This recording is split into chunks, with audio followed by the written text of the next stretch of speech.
Injineer Guuleed waa wiil da'yar oo magaalada Buuhoodle ee gobolka Togdheer ku soo bandhigi jiray diyaaradaha macmalka ah, gaadiidka ciidiska roga, gaadiidka raaxada, iyo nooc walba ah.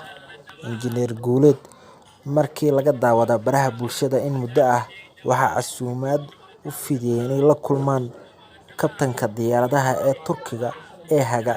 Waddanka Turkiga iyo Soomaaliya ayaa ah laba waddan oo walaalo ah, waxaana wiilkaas yar loo qaaday waddanka Turkiga, wuxuuna maanta ka soo duulay magaalada Buuhoodle ee gobolka Togdheer.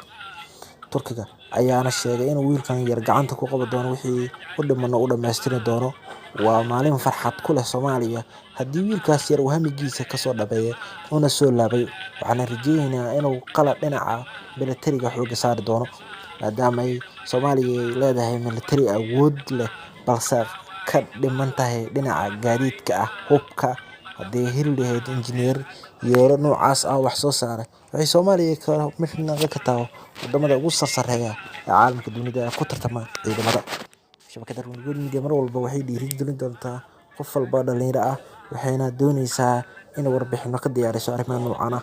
Saxaabteena fadlan booqda YouTube-ka Rungood Media, shabakada saara, siina faafiya la wadaaga saaxiibada kale.